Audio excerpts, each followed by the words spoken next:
Bismillahirrahmanirrahim. Materi yang kita bahas kali ini adalah mengenai reduced clause bagian kedua. Masih ingat apa itu reduced clause?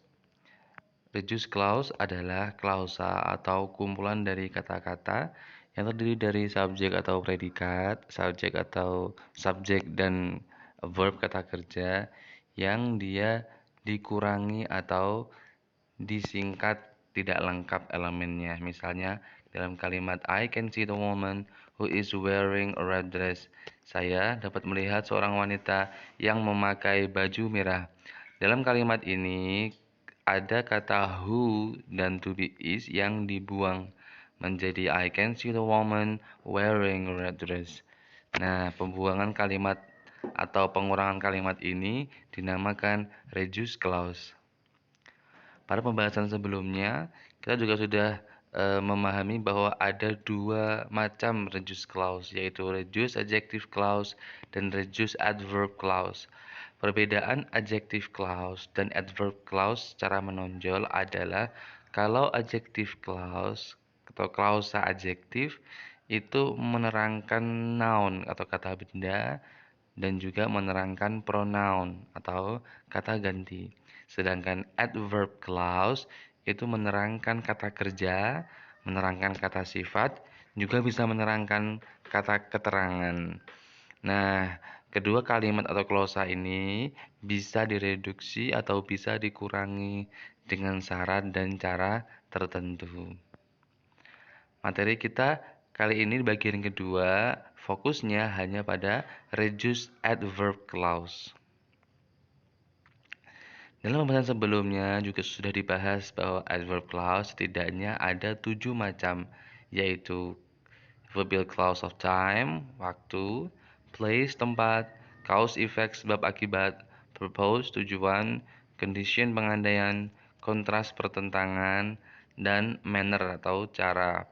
Seluruhnya memiliki konteks, fungsi, dan conjunction yang berbeda-beda. Dari ketujuh ini, tidak semuanya bisa direduksi atau bisa dikurangi. Hanya 3 saja yang bisa dikurangi, yaitu clause of time atau waktu, cause dan effect sebab akibat, dan kontras atau pertentangan. Kita akan membahas salah satu persatu dari ketiga jenis adverb clause yang bisa direduksi ini. Yang pertama adalah ke adverbial clause of time, waktu. Dia memiliki conjunction seperti before, atau sebelum, after, sesudah, since, sejak atau ketika, while, ketika, as, pada saat, as soon as, segera setelah. Inilah beberapa conjunction atau penghubung clause of time. Misalnya dalam kalimat she visits many store before she buys a new shoes. New shoes ya. Dari ada dua klausa, yaitu she visit many store sebagai main clause dan before she buys a new shoes sebagai clause of time. Nah, bagaimana cara mereduksinya? Yang pertama, pastikan dahulu bahwa subjeknya sama. Persyaratan ini sama dengan persyaratan reduced adjective clause yang dulu, bahwa apabila subjeknya tidak sama, maka tidak bisa direduksi. Namun, kalau subjeknya sama, baru bisa direduksi. Seperti kalimat ini, she visits many stores, she, subjeknya, kemudian setelahnya before she buys, setelah before subjeknya juga she, karena subjeknya sama maka bisa direduksi. Bagaimana caranya? Adalah dengan membuang subjek dan kata kerjanya yang diubah menjadi bentuk verb ing. Misalnya ini, she visits many stores before she buys a new shoes.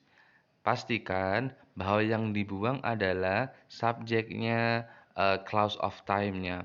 Jadi setelah kata before. Nah, kita buang subjeknya yaitu she. Kemudian Kata kerjanya buys diubah menjadi kata verb ing. Jadi, kalimat ini menjadi she visits many stores before buying a new shoes. Jadi, subjeknya hilang, kata kerjanya menjadi bentuk verb ing. Kita coba sekali lagi. Contohnya, while I was walking alone, I saw an accident. Ketika saya sedang berjalan sendiri, saya melihat sebuah kecelakaan. Yuk kita reduksi, yaitu buang subjeknya I, was sebagai tambahan juga ikut dibuang.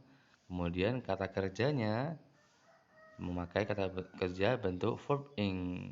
Ternyata karena sudah verb ing, maka nggak perlu diganti. Jadi kalimatnya menjadi while walking alone, I saw an accident.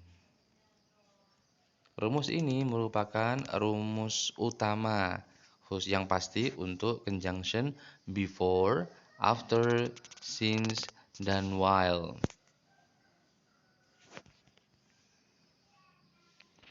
Hal yang spesial untuk conjunction as dalam klausa waktu. Conjunction as akan ikut dibuang selain membuang subjeknya dan verbnya di verb ing-kan.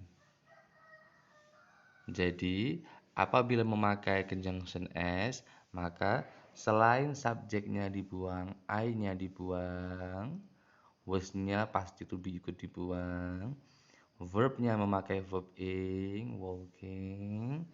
Nah, conjunction s-nya juga ikut dibuang. Maka kalimatnya menjadi walking alone, I saw an accident.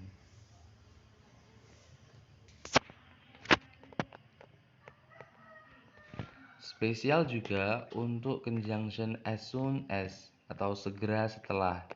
Maka kalau direduksi atau dikurangi, dia akan berubah menjadi upon atau on. Misal dalam kalimat as soon as I arrived home, I fell asleep. Segera setelah saya sampai rumah, saya tidur. Nah, jadi yang pertama kita buang subjeknya, I-nya kita buang, arrive-nya, kata kerjanya, yang bentuk kedua di sini diganti bentuk verb ing. Kemudian as soon as itu diganti menjadi upon atau on, boleh memilih. Ya. Jadi kalimatnya menjadi upon arriving home, I fell asleep. Atau on arriving home, I fell asleep. Jadi sekali lagi saya ulangi bahwa dalam clause of time, rumus utamanya adalah dibuang subjeknya dan verbnya diganti verb ing. Kalau before, after, since, dan while dia tidak dibuang conjunctionnya, tapi kalau as dibuang conjunction as itu. Kalau as soon as diganti menjadi upon atau on. Jenis yang kedua dari adverb clause yang bisa direduksi atau yang bisa dikurangi adalah adverbial clause of cause dan effect. Jadi sebab akibat. Ada 3 conjunction utama, yaitu as, because, sama since. Tadi pada pembahasan mengenai clause of time, kita juga menjumpai kata as dan kata since. Nah, di sini di cause dan effect juga menemui lagi tapi dengan arti yang berbeda. As di sini artinya adalah karena, dan since di sini juga karena, because juga karena. Jadi kawan-kawan nanti semakin belajar bahasa Inggris akan semakin menemui kata-kata yang memiliki banyak konteks makna. Nah, semakin belajar nanti kawan-kawan juga pasti akan lebih fleksibel dalam memakai konteks-konteks tersebut. Kembali ke pembahasannya. Cause dan efek ini cara utamanya yaitu tetap sama, direduksinya adalah membuang subjek, verbnya diubah menjadi verb ing. Tapi seluruh conjunction as, because, dan since itu dibuang. Jadi selain kita buang subjeknya, misalnya di sini she kita buang. Feel ini harusnya ini verb 2 ini. Felt seharusnya. Ini enggak masalah. Feel kita bikin verb ing dan because conjunctionnya karena ini cause dan effect, maka conjunctionnya juga ikut dibuang. Maka kalimat ini menjadi feeling unwell, she could not join the party. Jadi subjeknya hilang, feel-nya menjadi feeling, verb ing, because-nya juga ikut dibuang.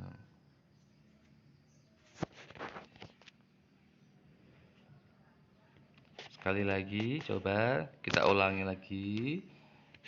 Cause dan effect. Since you miss him, karena kau kangen dia, you should visit him.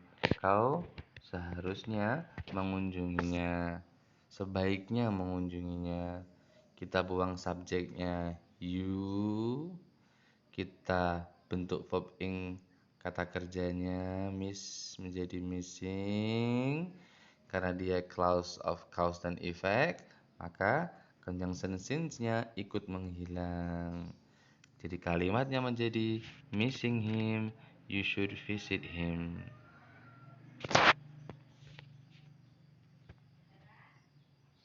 Jenis yang terakhir selain time sama cause dan effect adalah clause of contrast atau pertentangan. Conjunction-nya ada 3 yaitu although, though, dan while. Nah, while nongol lagi dia. Sama artinya sama dengan although dan though, artinya walaupun. Nah, bagaimana kalau dari kontras, kalau walaupun? Nah, ini caranya mirip dengan clause of time, waktu, yaitu hanya dibuang subjeknya dan verbnya diubah menjadi verb ing. Maka kalimat ini menjadi she-nya although she had many experiences, walaupun dia punya banyak pengalaman, she failed the interview, dia tetap gagal dalam interview. Subjek dibuang, kemudian kata kerja menjadi kata bentuk verb ing. Had menjadi having.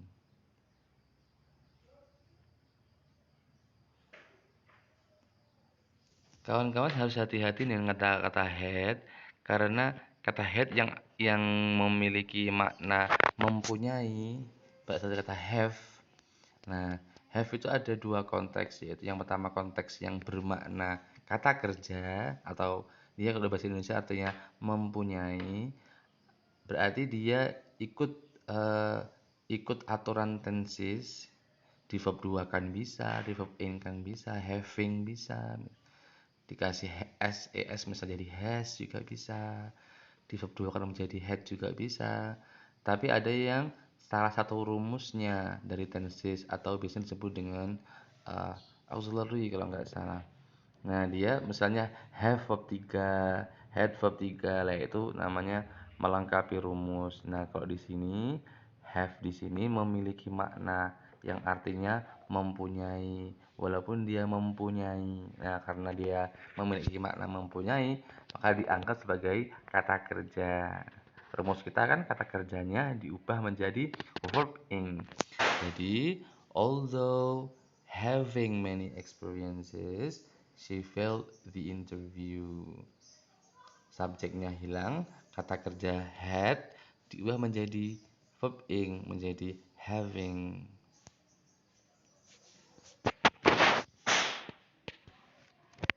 Sekali lagi kita coba lagi di kontras. Though he have much money, he does not feel really happy. Walaupun dia punya banyak uang, dia tidak merasa cukup bahagia.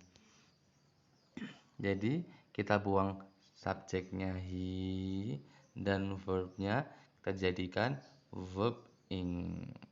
Jadi having. Oh, ini harusnya ini bukan have tapi has. Though he has, karena ini seharusnya simple present. Oke, jadi have-nya dibentuk menjadi verb ing. Kalimat ini menjadi though having much money, he does not feel really happy. Kawan-kawan juga harus hati-hati apabila kalimat itu adalah kalimat nominal. Ingat, kalimat nominal yaitu kalimat yang tidak punya kata kerja. Berarti dia punyanya adalah kata benda, kata sifat, atau kata keterangan. Yang itu wajib dikasih to be. Nah, dalam aturan ini maka yang dibuang gak cuman subjeknya, tapi juga to be-nya. Misalnya, although he is rich ini adalah kalimat nominal, nggak punya kata kerja karena rich adalah sifat. Karena bisnya kan kita kan mengubah verbnya menjadi verb ing. Karena nggak ada verbnya, karena nominal, jadi subjeknya kita buang, he-nya kita buang, langsung buang to be juga ikut dibuang. Jadi kalimatnya menjadi although rich, walaupun kaya, he does not feel really happy. Dia tidak merasa bahagia. Jadi intinya bahwa kalimat adverb clause itu hanya bisa direduksi dari 3 macam, yaitu time atau waktu yang biasanya sesudah, sebelum, ketika. Kemudian cause dan effect yang biasanya itu karena.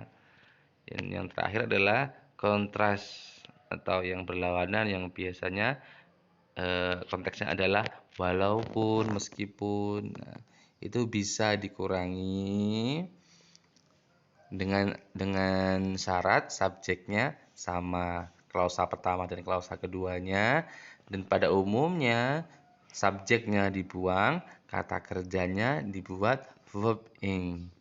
Ada conjunction yang dibuang seperti di cause dan effect, ada yang conjunctionnya tidak dibuang seperti di waktu atau time dan di kontras. Secara umum, sejauh inilah materi yang dapat disampaikan pada saat ini. Selanjutnya adalah latihan yang dapat dikerjakan. Latihan ini terdiri dari nomor 1 sampai 4. Before they go to Bali, they cancel the meeting. Sampai kalimat nomor 4, as soon as. Ini berarti 1 sampai 4 adalah klausa waktu, clause of time. Nomor 5, because you knew. Because berarti dia klausa cause dan effect. Sedangkan nomor 6 dan nomor 7, though dan although, dia berarti klausa kontras. Nah, 7 kalimat ini silahkan dikerjakan dan ditulis di komen. Nanti kita luangkan waktu kita untuk membahas sudah benar atau tidak tugas atau latihan yang kawan-kawan kerjakan. Kalau saya sempat mengoreksi, alhamdulillah.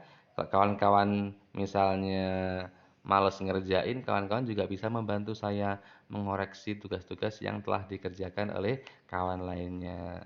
Semoga video ini bermanfaat bagi kawan-kawan dan semoga kawan-kawan tetap semangat belajar bahasa Inggris. Terima kasih banyak. Assalamualaikum warahmatullahi wabarakatuh.